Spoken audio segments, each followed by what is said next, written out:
महाभारत, जैसा कि आप सभी जानते हैं कि यह एक ऐसा ऐतिहासिक महाकाव्य है जिसमें एक पात्र ऐसा भी था जिसके जीवन एक अनबूझ पहेली बना रहा। महारथी दानवीर कर्ण, जिसके बिना ये महाकाव्य अधूरा है। मैं आमंत्रित कर रही हूँ श्री संतोष कुमार शर्मा जी को, जो इस कथानक को आगे बढ़ाएं। इससे पहले जी हाँ, मैं ये स्पष्ट कर देना चाहती हूँ, इस नाट्य रूपांतर में लेखिका ने कुछ रचनात्मक स्वतंत्रता ली है। लेखिका का किसी की मान्यताओं और धार्मिक भावनाओं को ठेस पहुंचाने का कोई उद्देश्य नहीं है। तो आइए आमंत्रित करते हैं आज के दास्तां को श्री संतोष कुमार शर्मा जी। जब जब धर्म की हानि होती है और अधर्म की वृद्धि, तब तब मैं इस पृथ्वी पर अवतरित होता हूं। जो धर्म की रक्षा करते हैं, धर्म भी केवल उन्हीं की रक्षा करता है। नमस्कार, मैं संतोष कुमार शर्मा आज का दास्तान को आप सबका अभिनंदन करता हूं और हृदय से स्वागत करता हूं। आइए चलते हैं एक ऐसे काल में जब द्वापर युग का अंत हो रहा था और कलयुग दस्तक दे रहा था। उस युग में एक ऐसे व्यक्ति का जन्म हुआ, ऐसे चरित्र की रचना की गई जो अपने आप में अद्वितीय था, रहस्यमयी भी था। उसके जीवन काल में ही ना तो उसके समकालीन उसको पूरी तरह से समझ पाए, ना आज तक के लोग। उसका संपूर्ण जीवन एक अनबूझ पहेली था। आइए मिलकर उस पहेली को सुलझाने की चेष्टा करते हैं।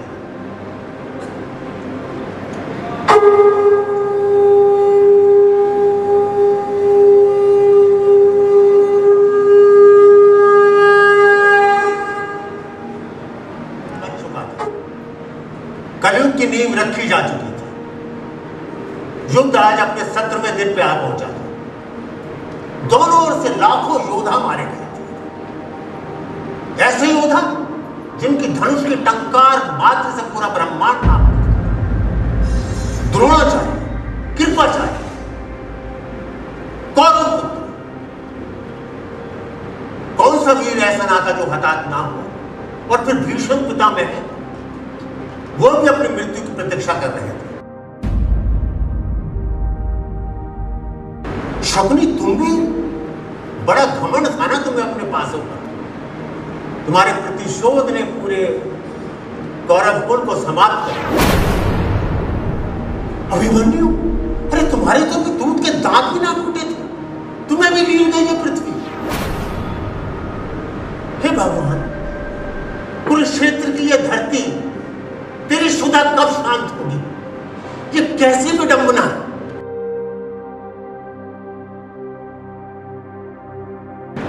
कृष्ण ने चेतावनी दी थी दुर्योधन कि भाई पर भाई टूटेंगे, विषबाण विषैले छूटेंगे, पर नहीं सुना। ना कोई भाई रहा, ना कोई चाचा, ना भतीजा, सब रिश्तेदार, सब परिजन इस कुरुक्षेत्र की भूमि में समा। इसकी कहानी की आवाज किधर से आ रही है?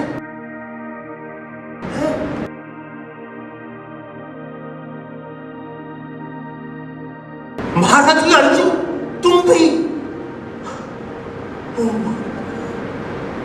तो अर्जुन से सामना हो ही गया तुम्हारा। काश सहदेव ने नक्षत्रों की गणना ठीक प्रकार कर ली। कथानक के अनुसार कहते हैं कि मातृपुत्र सहदेव नक्षत्रों की गणना करने में बहुत पारंगत थे। महाभारत का युद्ध जब निश्चित हो चुका था, तब वो एक पहाड़ी पर गए यह गणना करने कि उनके परिवारजनों का भविष्य कैसा होगा। वो अपना एकाग्रचित्त लगाए पहाड़ी से नक्षत्रों की गणना कर रहे थे। अभी 5 ही नक्षत्र को गिन पाए थे, तभी उनकी एकाग्रता अचानक भंग। पीछे देखा तो माधव खड़े मुस्कुरा रहे। सहदेव ने नमस्कार किया। माधव चिरपरित मुस्कान से बोले, अनु सहदेव आज मैं बहुत प्रसन्न हूं। मांगो क्या मांगते, जो मांगोगे मैं तुम्हें दूंगा। सहदेव तो केवल 5 नक्षत्र देख पाए। कह उठा, हे माधव, अगर कृपा करते हो तो हम इस युद्ध के पश्चात पांचों भाई जीवित रहे। माधव फिर बोले, और सोच लो सहदेव, जो मांगना है मांग लो। मैंने कहा ना आज मैं अति प्रसन्न हूं, जो मांगोगे वो दूंगा। सहदेव कर्ण की जन्म की कथा से अनभिज्ञ, और वह नियति को कौन जान पाया, कौन नियति के लेख को मना पाया।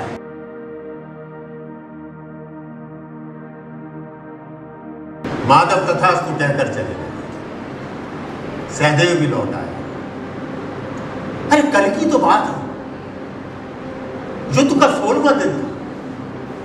जगह जगह जय घोष हो रहे थे, महारथी कर्ण की जय, महावीर कर्ण की जय, सेनापति कर्ण की जय। महारथी उसको कहा जाता था जो 60,000 योद्धाओं से अकेले लोहा लेने का दम रखता था, क्षमता रखता था। महाभारत के युद्ध में केवल 5 महारथी थे। भीष्म पितामह, द्रोणाचार्य, कर्ण, कृष्ण और अर्जुन। कृष्ण ने तो पहले ही निर्णय ले लिया था कि मैं इस युद्ध में भाग नहीं लूंगा। वो एक अलग कथा है कि कैसे भीष्म ने उनको उस प्रतिज्ञा को तोड़ने पर मजबूर किया। वो कथा फिर कभी। 3 महारथी कौरवों की तरफ थे, और केवल 1 महारथी देखा जाए तो वो पांडवों की ओर। पर पांडवों की ओर क्या था हम सभी जानते हैं, धर्म। धर्म दोनों ओर थे, ऐसा नहीं कि धर्म केवल एक ओर था। कौरवों के पास भी विदुर थे, तो पांडवों के पास युधिष्ठिर। पर अंतर केवल इतना था, पांडव युधिष्ठिर की बात को मानते थे, और कौरवों का दुर्भाग्य वो विदुर की नहीं सुनते।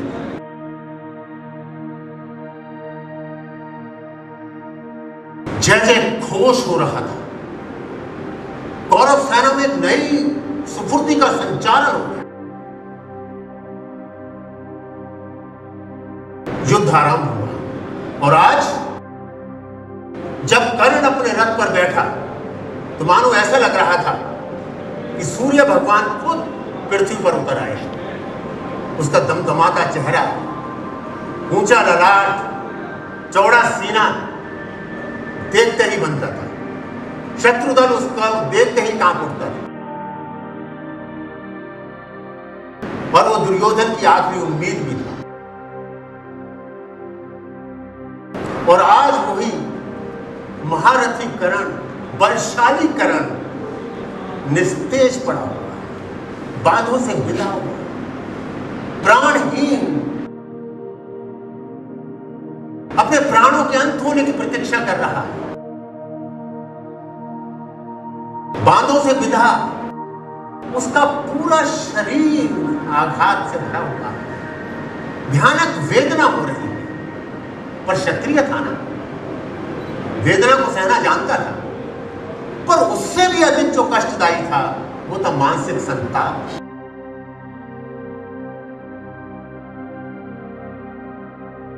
पूरा जीवन उसका चलचित्र की भांति उसकी बोझिल आंखों के सामने से गुजरा। कभी मूर्छा आती तो एक फिर टीस उठती, टीस उठते ही उसको सब अपने जमाने की पुरानी बातें याद। उसे याद आया एक ऐसी पीड़ा जिसको वो आज अपने अंतिम क्षणों तक नहीं भूल पाया। वो पीड़ा आज भी वेदना देती थी, वो टीस आज भी उठती थी। पांचाल नरेश का महान साम्राज्य, पांचाल नगरी ऐसे सजी हुई थी जैसे वो दुल्हन हो। राजप्रसाद राजकुमारों योद्धाओं से खचाखच भरा था। होता भी क्यों? आज याग सैनी का स्वयंवर जो था, वो याग सैनी जो उस समय की 9 सुंदरियों में से एक सर्वश्रेष्ठ सुंदरी मानी जाती थी।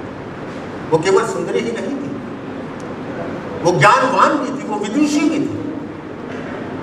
कौन सा नवयुवक ऐसा ना था जो उसको अपनी अंगशानी ना बनाना चाहता, परंतु उसका हाथ थामना आसान ना था। उसके लिए एक बड़ी कड़ी प्रतियोगिता रखी गई।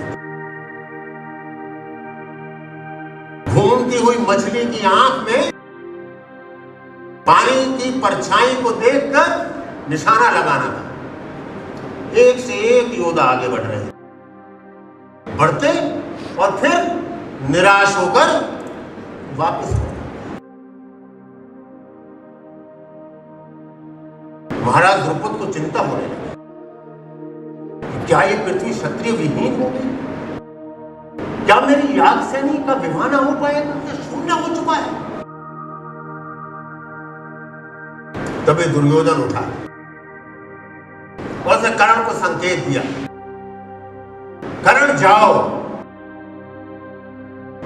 और याग सैनी का गर्भ को चूर चूर करो। कर्ण उठा,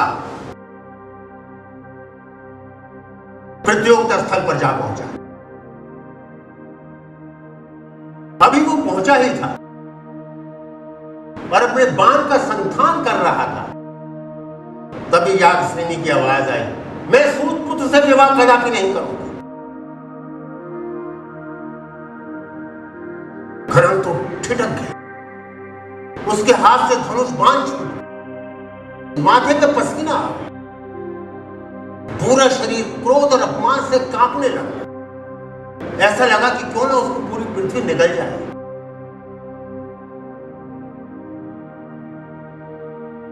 तभी दुर्योधन आगे बढ़ा, द्रुपद नरेश मत भूलिए, कर्ण अंग देश का राजा है, मैंने उसे राजा बनाया है। याग सैनी फिर बोली, दान में मिले हुए राज्य से कोई राजा नहीं बन जाया करता।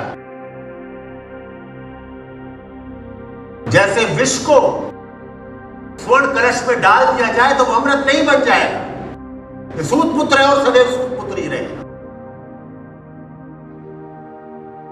बड़ी मुश्किल से कर्ण वापस लौटा। दुर्योधन एक बार फिर उठा, बोला कि पांचाली, याग सैनी को लोग पांचाली और द्रौपदी के नाम से बुलाते। पांचाली, मेरे मित्र का अपमान तुम्हें बहुत महंगा पड़ेगा। और आप सब श्रोतागण शायद जानते हैं, द्रौपदी के चीरहरण में यह तथ्य भी एक बहुत महत्वपूर्ण भूमिका निभाई। इसी का कारण कर्ण ने दुर्योधन और दुशासन को उकसाया था, वो अपने अपमान का बदला। पर ये देखिए, स्थिति देखिए, अपमान का बदला स्त्री से ही लिया जाता है। स्त्री क्या खिलौना मात्र है? ये संसार में होता आया है। स्त्री क्योंकि आघात को चुपचाप सह लेती,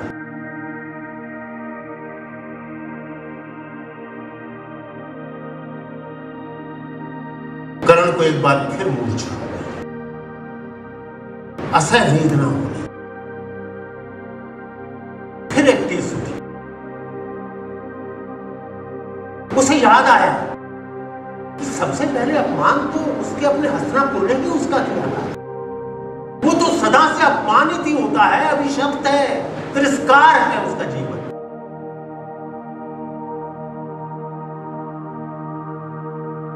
हस्तिनापुर का प्रांगण, खेल का मैदान, बड़ी हलचल थी आज सुबह से। साधारण जन, बड़े बड़े गणमान्य व्यक्ति सब पधार रहे थे वहां।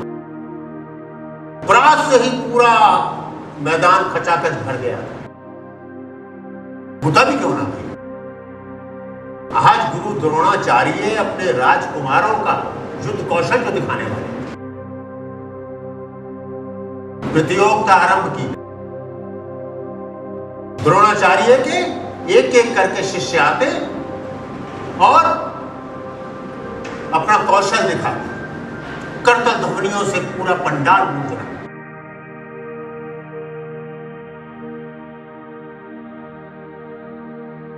तभी अर्जुन आया। यह कह पाना बड़ा मुश्किल था कि कौरव कुमार ज्यादा पारंगत हैं या पांडव कुमार। तभी आज का सबसे मुख्य आकर्षण, अर्जुन तीर कमान लिए वहां पर। वो जिस भी तीर का संधान कर रहा था, वो हर निशाने को मुश्किल से मुश्किल निशाने को बीत रहा। पूरा पंडाल उसकी करतल ध्वनियों से, उसकी जय जयकार से गूंज रहा। द्रोणाचार्य का सीना गर्व से फूल गया।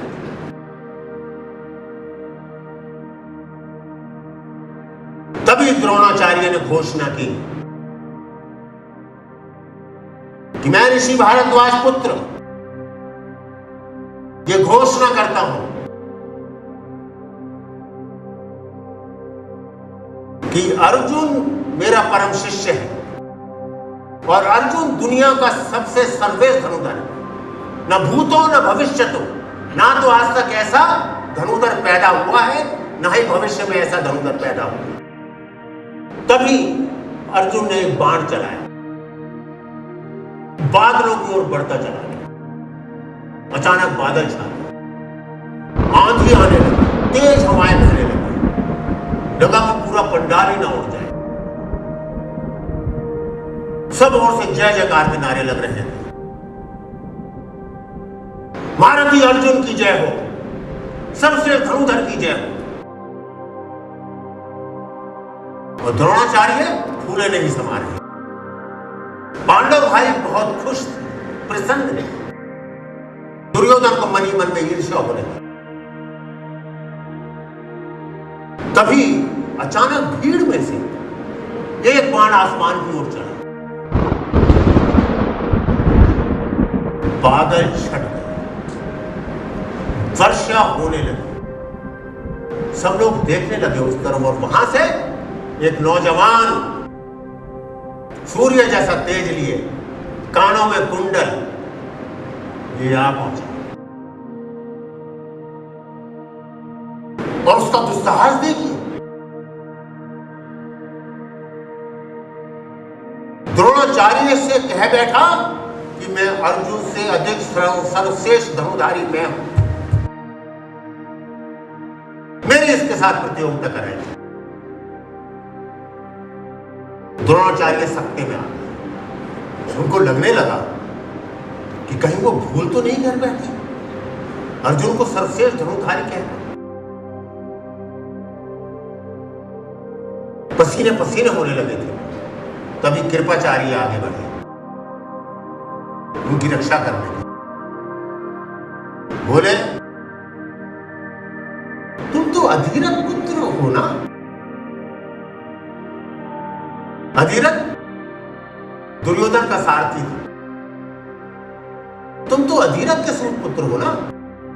तुम्हारा यहां राजकुमारों में क्या काम? जाओ घुड़सार में जाके अश्वों की देखभाल करो। ये राजकुमारों का स्थल है, सूत पुत्र के लिए यहां कोई स्थान नहीं है। दुर्योधन टकटकी लगाकर समझे। उसकी दूरदृष्टि ने देख लिया था कि अर्जुन का अगर कोई प्रतिद्वंदी हो सकता है तो वो कर्ण ही हो सकता है। उसको युद्ध जीतने का भविष्य में एक कारण मिल गया। उसने बिना विलंब किए पूजा की थाली मंगवाई और कर्ण का तिलक कर दिया और घोषणा की कि आज से कर्ण अंग देश का राजा है। मित्रों, अंग देश वही है जिसको आज हम मुंगेर और भागलपुर के नाम से जानते हैं। फिर दुर्योधन द्रोणाचार्य की ओर बढ़ा और विनती की कि अब ये साधारण व्यक्ति नहीं है, इसकी प्रतियोगिता में भाग लेना दिया जाए। द्रोणाचार्य के लिए बड़ी परीक्षा की घड़ी थी।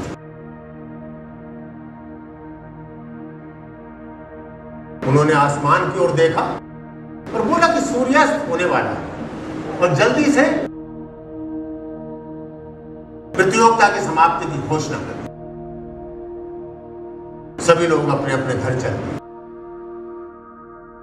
पर उस दिन कर्ण ने अपना सब कुछ न्यौछावर कर दिया दुर्योधन ने। उसने अपना शरीर, अपनी आत्मा, अपनी सोच सब दुर्योधन को दिया। इतना कृतज्ञ हो गया। पहली बार उसे जीवन में सम्मान मिला। पर वो था ही अभागा। उसके जीवन में तिरस्कार रखा ही नहीं। महाभारत के युद्ध की घोषणा हो चुकी थी। योद्धाओं की भुजाएं फड़क रही थी युद्ध में भाग लेने के लिए, अपना कौशल दिखाने के लिए। कर्ण भी उनमें से और कर्ण को ऐसा मौका फिर नहीं मिलने वाला था। उसके लिए तो अवसर आया था कि जब वो अर्जुन से दो दो हाथ कर सके और पूरे विश्व को बता सके कि सर्वश्रेष्ठ धनुधारी मैं हूं, अर्जुन नहीं। पर तभी उसको भीष्म पितामह के शिविर से आवाज आई। भीष्म पितामह कह रहे थे,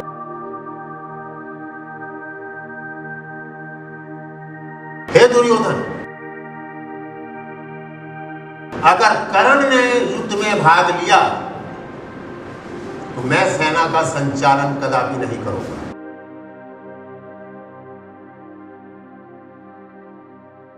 दुर्योधन ने बहुत याचना की, पर तो भीष्म पिता ने मानने से इनकार कर दिया। तो बोले कि अगर तुम्हें मित्र का इतनी ही रक्षा करनी है तो तुम्हारा मित्र ही संचालन करेगा, मैं युद्ध में भाग नहीं लूंगा। दुर्योधन विवश था। इतना बड़ा आघात किस लिए आखिरकार? क्या कसूर किया था कर्ण ने? सोचा मेरा पिता में जो हम सबके पिता में है, सबके आदर के योग्य है, मैंने तो कभी उनका अनादर नहीं किया था, पर मेरे साथ ऐसा क्यों?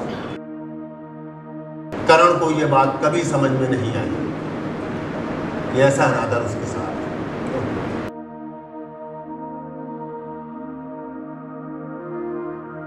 कर्ण सोचने लगा कि मैंने जीवन में भूल कहां की है? ऐसी क्या मुझसे गलती हुई कि मुझे हर जगह अपमान, अनादर, तिरस्कार सहना पड़ा? क्या दुर्योधन से दोस्ती ही तो मेरा उसका कारण नहीं? वो सोचने लगा कि हां, दुर्योधन के कारण वो कुकर्म में उसके साथ साथ घूमता था, हर पाप में उसका भागी बना। चाहे छल हो, चाहे कपट हो, चाहे लाक्षागृह हो, हर में वो दुर्योधन का साथ देता है। यह शायद उसकी सबसे बड़ी भूल थी। यही उसकी मित्रता ही उसका अभिशाप बनती। उसने तो निश्चल प्रेम से मित्रता की थी, ये उसे और याद है। कहते हैं कि जरासंध, मगध का राजा, इतना शक्तिशाली था कि उसके बार बार आक्रमणों के कारण ही कृष्ण को मथुरा से पलायन करना पड़ा और द्वारका में उन्होंने नई नगरी बसाई। उसने एक बार कर्ण की वीरता के बारे में बहुत सुना। उसने कर्ण को द्वंद्व के लिए ललकारा और कर्ण ने जरासंध को पराजित कर दिया। जरासंध इतना प्रसन्न हुआ कि उसने मारली का राज्य कर्ण को दे दिया।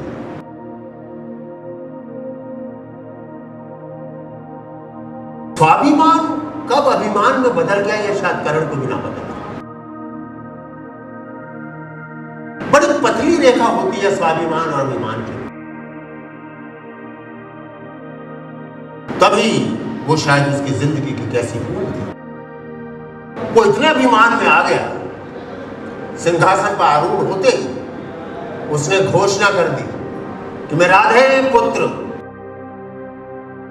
महारथी कर्ण ये प्रतिज्ञा करता हूं कि सूर्य उपासना के समय जो भी याचक मेरे द्वार आएगा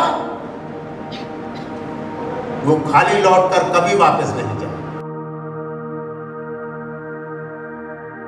ये प्रतिज्ञा तो शायद उसके अंत का कारण बन गई। महाभारत के युद्ध से पहले इंद्र, क्योंकि इंद्र अर्जुन के पिता थे, इंद्र आए ब्राह्मण का वेश धारण करके और कर्ण से कहा कि अपने कवच कुंडल मुझे दे दो।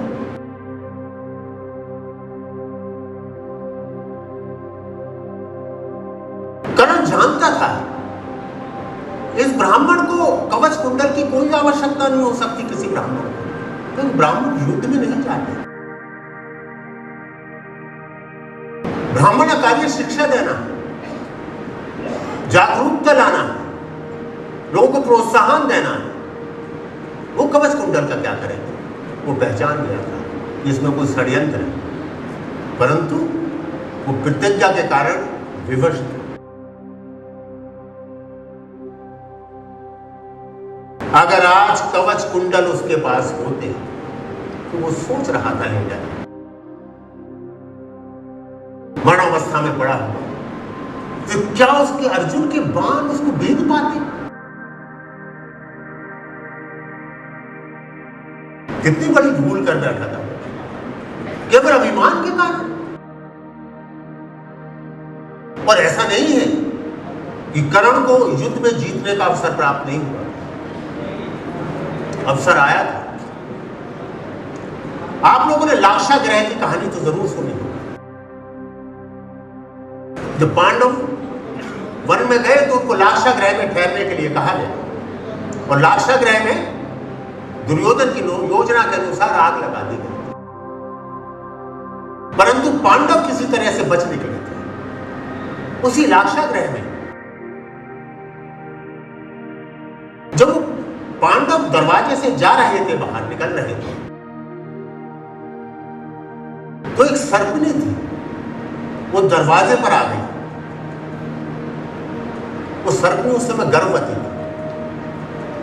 अर्जुन ने मार्ग को निष्कंटक करने के लिए सर्पनी को उठाया और अग्नि में फेंक दिया, पर तभी उसको सपोला पैदा हो गया। सपोला नीचे गिर गया और सर्पनी आग में चली गई। उस सपोले ने अर्जुन को देख लिया। आज वो सपोला अपने वंशज का राजा बन चुका। जब अर्जुन और कर्ण आमने सामने युद्ध कर रहे थे तो अचानक वो उसके तर्कश में प्रकट हो गया। बोला, हे कर्ण, मैं तेरा मित्र हूं, परंतु पार्थ का सबसे बड़ा शत्रु। कितने वर्षों से मैंने विष अपने अंदर संजोया हुआ है।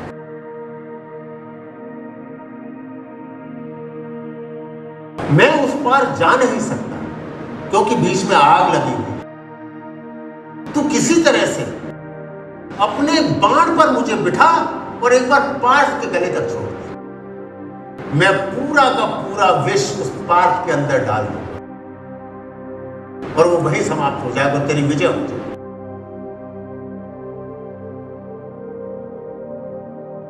करण हंसते कहते हैं कि राधे हंसकर बोले, राधे हंसकर बोला, ये कुटिल मुझे क्या कहता है? नर की जय का बल तो उसके बाजुओं में रहता है। उस अपने बाजुओं में दम था। उसने कहा कि पूरे नगर, पूरे ग्राम, पूरे देश में जगह जगह सर्प फैले हुए हैं, यहां तक कि लोगों की आस्तीन में भी सर्प फैले हुए हैं। जो उन सर्पों का इस्तेमाल करता है वो समाज के साथ, अपने प्राणों के साथ, सबके साथ दगा करता है। वो मौका भी वो सोचने लगा, अब क्योंकि अब मृत्यु शैया पर आ चुका था, वो सोचने लगा कि ये क्या उसके घर कर थी, उसके पास मौका तो आया और मौका उसने ऐसे गंवा दिया।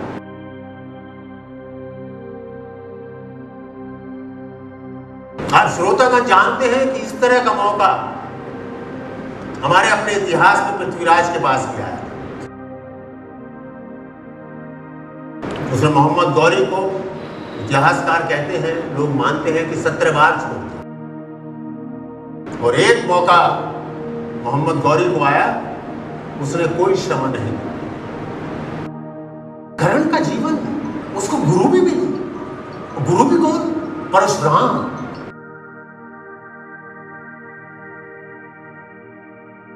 परंतु ये कैसा दुर्भाग्य कि शिक्षा तो दी उन्होंने, परंतु साथ में श्राप भी दे दिया। जब भी वक्त आएगा तो अपनी सारी विद्या भूल जाए। फिर उसके साथ उसे गौहत्या का पाप भी था।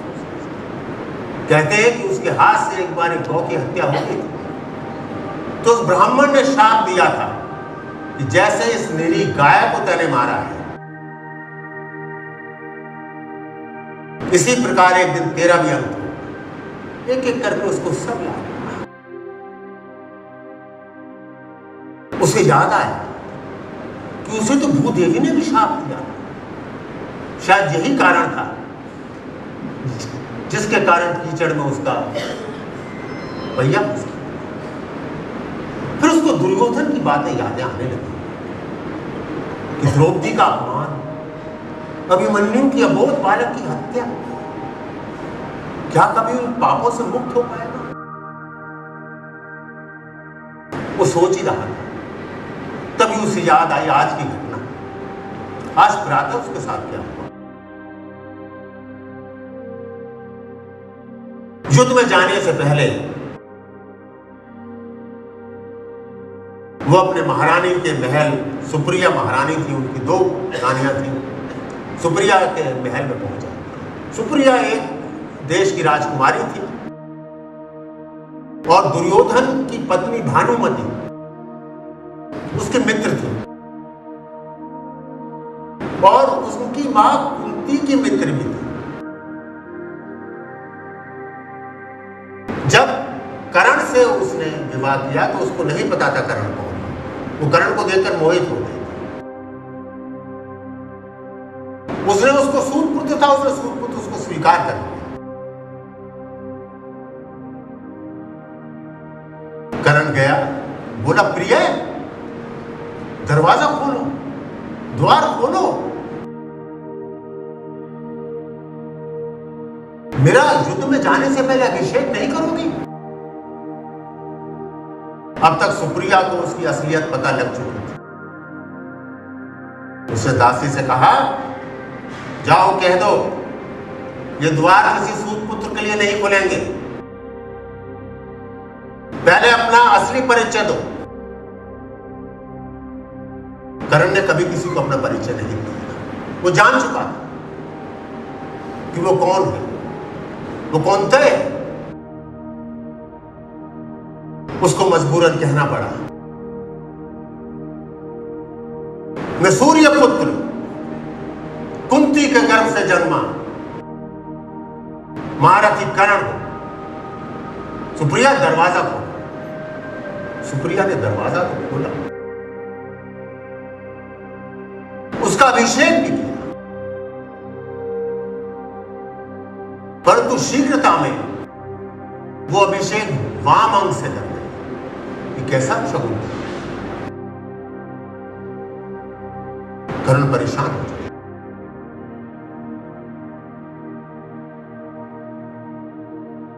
वो समझ गया था कि आज अंत आ चुका है।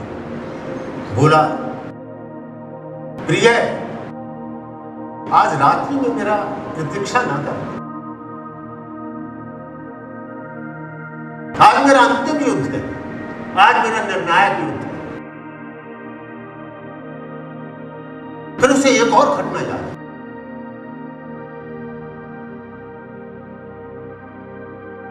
ये एक रीति है, एक परंपरा है।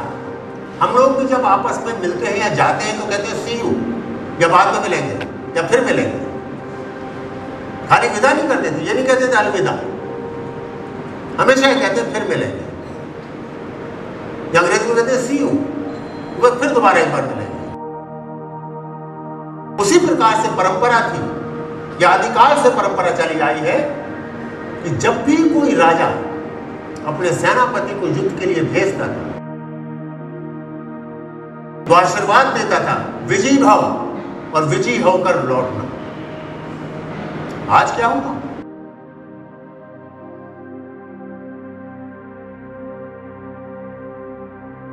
दुर्योधन ने यह तो जरूर कहा कि विजयी हो, परंतु वो ये कहना तो भूल ही गया। यह विधि का विधान था कि वापस भी लो।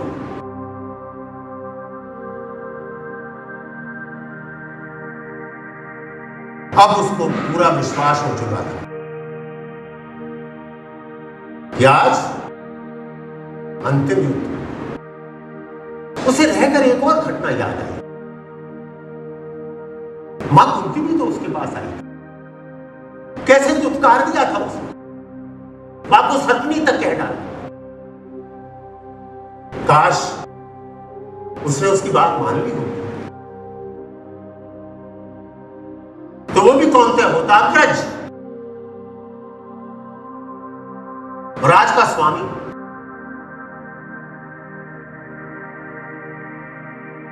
उसे एक और घटना याद है।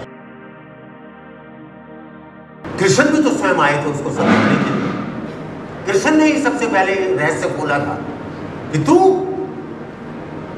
अधीरा तो राधे का पुत्र नहीं है, तू कुंती का पुत्र है, और कुंती किस लोक लाज के कारण तुझे अपना नहीं पाई थी।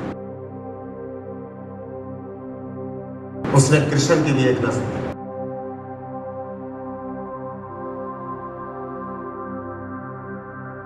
काश वो द्वारकाधीश की सुन ली, माधव का सुन। वो चल दिया युद्ध से और शल्य से बोला, शल्य, आज निर्णायक युद्ध होगा, मेरा रथ सीधा अर्जुन के सामने ले जाओ। रथ चल रहा था, फिर उसे याद आया, अरे कल रात ही तो स्वप्न में उसके पिता सूर्य ने दर्शन देकर कहा था कि मैं अपना रथ तेरे लिए भेज देता हूं, जब तू उस रथ पर सवार होगा तो तेरा कोई अनिष्ट नहीं कर पाएगा। क्योंकि वो शल्य की को जानते थे। श्रोतागण शायद जानते होंगे, जब महाभारत का युद्ध आरंभ हुआ तो पांडवों ने और कौरवों ने अपने अपने शिविर लगाए हुए थे। वो प्रोत्साहित कर रहे थे हर जो भी नया सैनिक या योद्धा या राजा आते थे अपने कैंप पे ले जाने के। शल्य माद्री के भाई थे, यानी कि नकुल और सहदेव के मामा। इस प्रकार के पांडवों के मामा थे, बहुत ही वीर थे और आखिरी सेनापति कौरव सेना के वही बने जब कर्ण का देहांत हो। और वो सारथी बहुत अच्छे थे। दुर्योधन को समझ में आ गया कि अगर शल्य हमारी ओर मिल जाएगा तो हमारा बल बहुत बढ़ जाएगा। उसने किसी तरह से जैसे ही शल्य हस्तिनापुर के उसमें घुसे, उन्होंने शल्य के बाद अपने सेवक भेज दिए और शल्य को अपने शिविर में लिया और इतनी सेवा की कि शल्य खुश हो। शल्य ने प्रसन्न होकर कहा, बोलो क्या मांगते हो? दुर्योधन कह उठा कि आप मेरी ओर से युद्ध करेंगे। अब वो वचन दे चुके थे, वचनबद्ध थे। पांडवों को ये बात मालूम। पांडवों ने कहा कि ये तो बहुत अन्याय हो जाएगा कि हमारा अपना मामा हमारे विरुद्ध लड़े।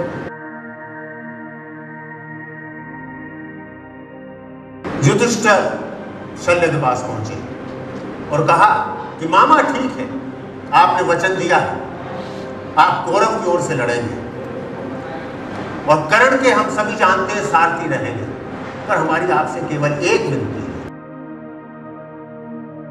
कि आप कर्ण का कहीं भी उत्साह मत बढ़ाना, उसको यही कहते रहना कि तू कुछ नहीं जानता, अर्जुन ज्यादा अच्छा तेरे से धनुधर है, उसका उत्साह नहीं बढ़ाना। शल्य इसके लिए तैयार है। कृष्ण को ये बात, सूर्य को भी ये बात बताई। सूर्य ने इसीलिए अपने, क्योंकि वो जानते थे कि युद्ध की अंतिम घड़ी आ चुकी है, परंतु अपने ऊपर गर्व, अपनी बाजुओं के बल में जोश कर्ण ने उनकी भी ना सुनी। जैसा आप सभी जानते हैं, युद्ध हुआ और कर्ण आज निस्तेज निष्प्राण कुरुक्षेत्र की धरती पर धराशायी पड़ा। उसकी वेदना बढ़ती जा रही है। चील कौवे मडराने शुरू हो गए। यमराज द्वार पर खड़े थे पर प्राणी नहीं निकलते थे। एक एक करके मानसिक संताप, शारीरिक पीड़ा बढ़ती जा रही थी, उसका कोई अंत नहीं था, असहाय होती जा रही थी। तभी अचानक एक ठंडी हवा का झोंका आया और उसे कुछ पदचाप सुनाई देने लगे।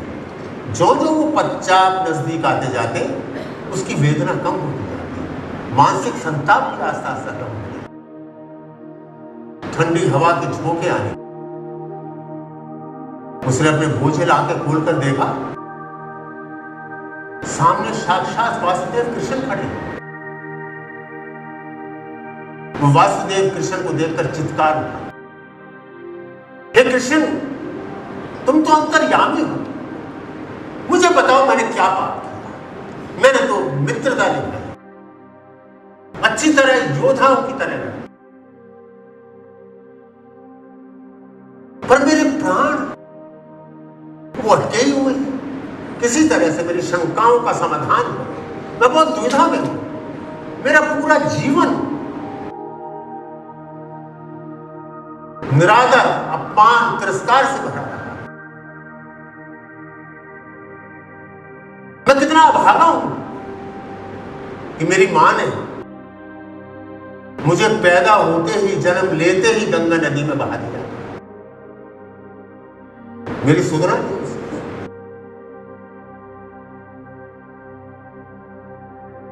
कौनते होते हुए भी मैं सारी उम्र सूतपुत्र कहलाया।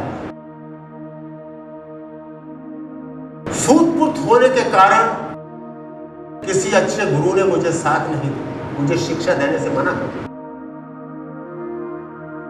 शिक्षक मिले थे, गुरु मिले थे, पर उन्होंने भी श्राप दिया। मेरी मित्रता में कहीं कोई कमी ना थी। फिर ऐसा क्यों हुआ? मेरी शंकाओं का समाधान करो ताकि मैं अपने प्राणों को त्याग सकूं। मैं बहुत वेदना में। माधव मुस्कुराए। माधव बोले, हे कर्ण, तेरी सबसे बड़ी भूल यह है कि तू हमेशा लोगों को लाछन देता, अपने भाग्य को दोष देता रहा। जो भी तुझे मिला तेरे उसी पर लाछन लगाया। तुमने तो स्वयं भगवान परशुराम पर भी लाछन लगाया। तुम क्या सोचते हो, जानते हो परशुराम विष्णु के अवतार हैं। उन्होंने पहले दिन ही तुम्हें पहचान लिया था कि तुम क्षत्रिय हो, ब्राह्मण नहीं हो। इतने पारखी थे, इतने ज्ञानी थे, ऋषि थे वो। परंतु उन्होंने यह सोचा था कि बाकी ऋषि संतानों के साथ रहते हुए उनकी शिक्षा के कारण तुम सुमार्ग पर आ जाओगे, तुम मार्ग छोड़ दोगे। परंतु उन्होंने अंतिम क्षणों तक देखा तुम तो दुर्योधन जैसे पापी का साथ छोड़ने को तैयार ही नहीं थे। याद है तुमने परशुराम जी से प्रार्थना की थी युद्ध से पहले, निर्णायक युद्ध से पहले तुमने प्रार्थना की थी कि एक दिन के लिए, केवल एक दिन के लिए मेरी विद्या मुझे वापस मिले, मैं भूलूं ना उसे। वो मेरा निर्णायक क्षण, जो शस्त्र विद्या मुझे सिखाई गई है वो मेरे साथ ही रहे। जानते हो तुम्हें तो विदित ही है, बस मैं केवल तुम्हें याद दिलाना चाहता हूं भगवान परशुराम ने क्या कहा था। वो कहता मैं विद्या तो तुझे दे दूं, अभिशाप तो अपना कम कर दूंगा, परंतु तू तो राज्य जीतने के बाद सारा राज दुर्योधन को सौंप देगा। इसलिए तेरे लिए अच्छा है, समाज के लिए अच्छा है, देश के भविष्य के लिए अच्छा है, आर्यव्रत के लिए अच्छा है कि तेरे प्राण अर्जुन के हाथों से जाए।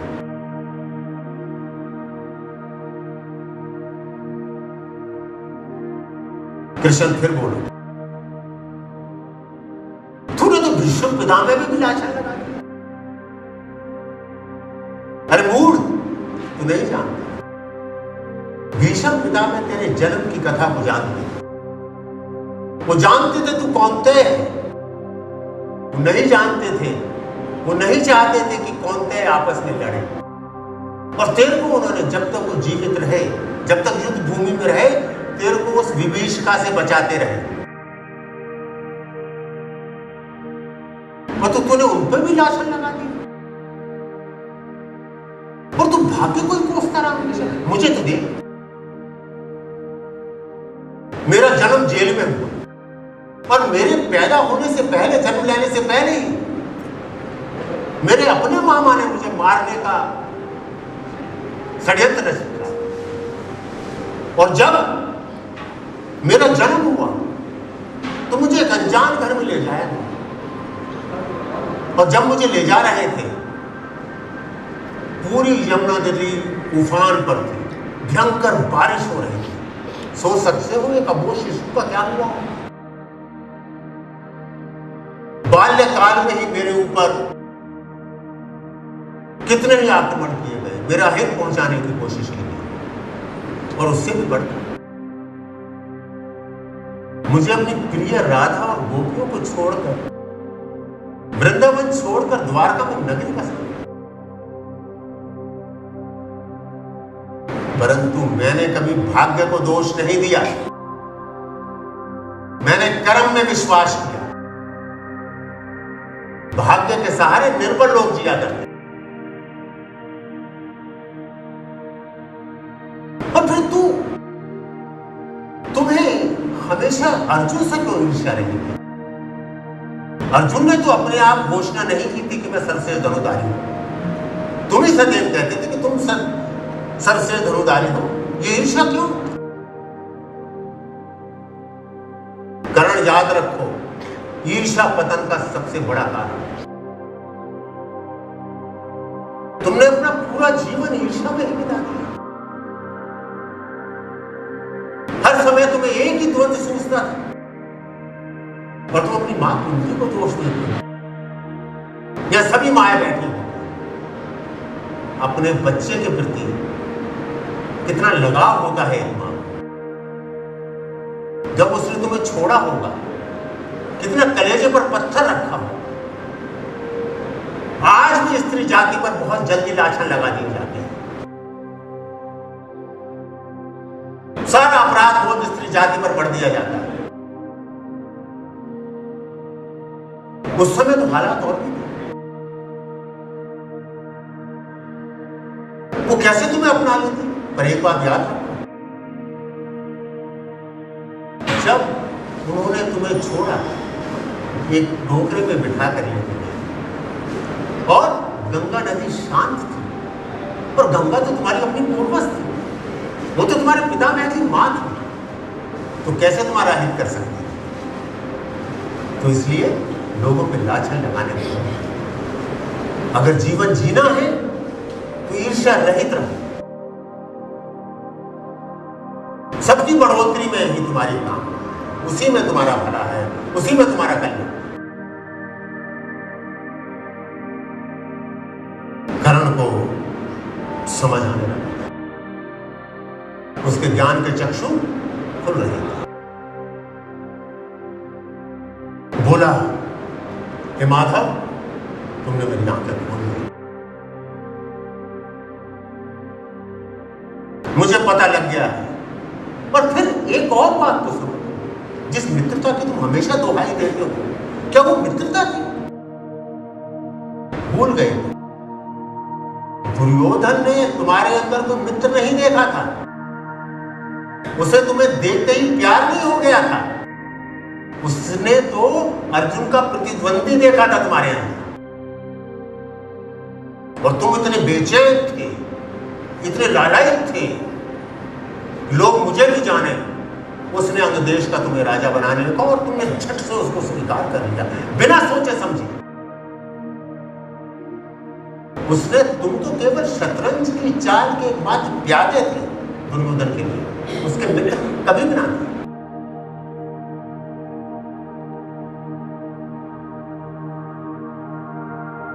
मित्रता वो होती है जो अपने दोस्त को समझाए, अपने मित्र को समझाए।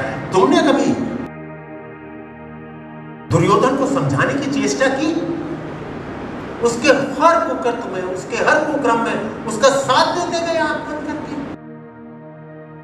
यहां तक कि जब द्रौपदी का चीरारंभ हुआ, तुमने दुर्योधन और दुशासन को समझाने की चेष्टा नहीं की, उनको और उकसाया, बल्कि तुमने तो पांडवों को और द्रौपदी का भी उपहास रहा है। कुछ कथानक के अनुसार तो कहते हैं कि कर्ण ने यह भी कहा कि ये द्रौपदी है पांचाली, अगर तुझने मुझसे विवाह किया होता तो आज तेरी ये दुर्दशा नहीं होती, आज राज कर रही होती।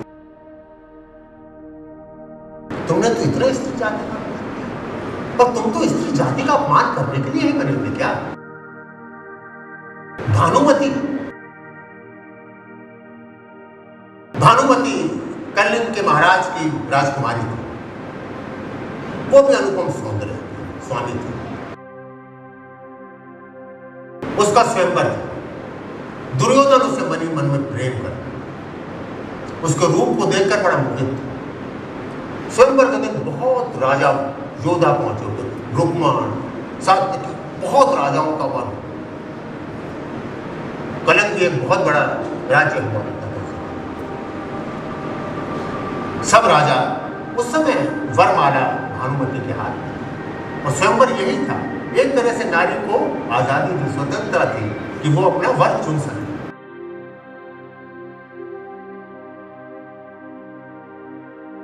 सभी राजा एक कतार में खड़े हुए थे। दुर्योधन को बड़ा विश्वास था कि माला तो मेरे ही गले में पड़ेगी, आज वरमाला मेरे गले में पड़ेगी, मैं तो कौरव कुमार हूं, भावी युवराज। परंतु ये क्या, भानुमति उसके पास से निकल गई और उसकी ओर देखा। दुर्योधन को बड़ा अपमान लगा। उसने कर्ण की ओर संकेत किया, और तुमने दुर्योधन के कहने पर भानुमति का अपहरण ही कर डाला। क्या स्त्री कोई इच्छा नहीं है?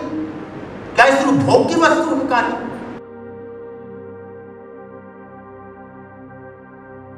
कितना बड़ा अन्याय किया। वो तो महानता थी एक हिंदू नारी के होते, जिसके साथ उसका पानी ग्रहण हो गया, उसने दुर्योधन का साथ पूरा जीवन निभाया बिना किसी शिकायत के। तुमने किया क्या जीवन में? तुम्हारे जीवन है क्या? किस बात में तुम कहते हो कि तुम अभागे हो? तुम तो हर पाप में उसके भागी रहे हो।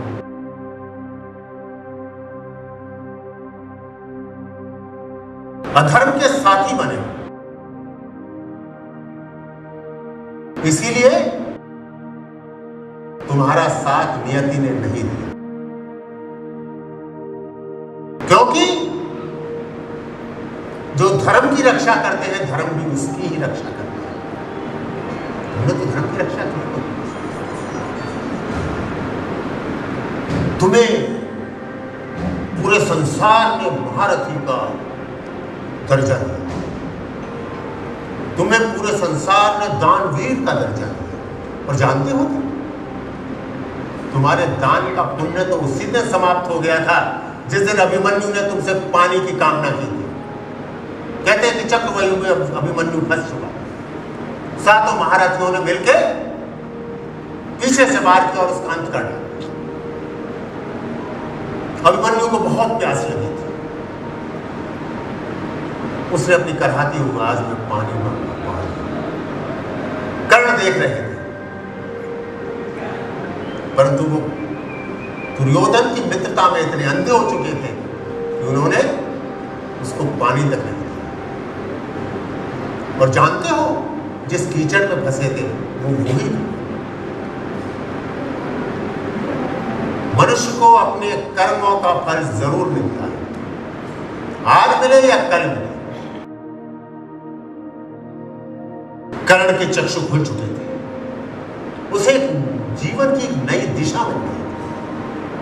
बोला, हे वासुदेव कृष्ण, तुमने मेरी आंखें खोली, अब मेरे प्राण जा सकेंगे, इस शरीर को छोड़ सकेंगे, त्याग कर सकेंगे।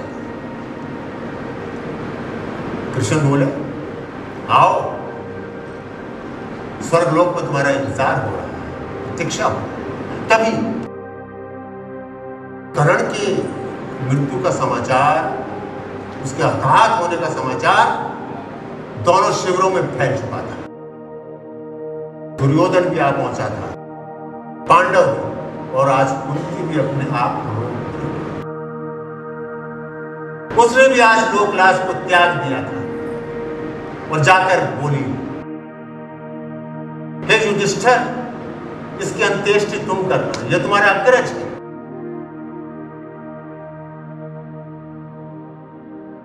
अर्जुन भयंकर विलाप करने लगा, हे माधव, तुम तो अंतर्यामी थे, तुमने मुझे नहीं बताया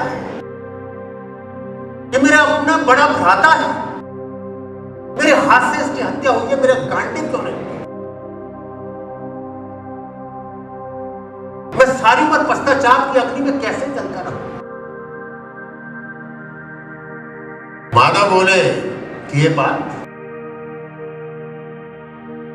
युद्ध में सिर्फ दो ही दल होते हैं, एक आमने एक सामने।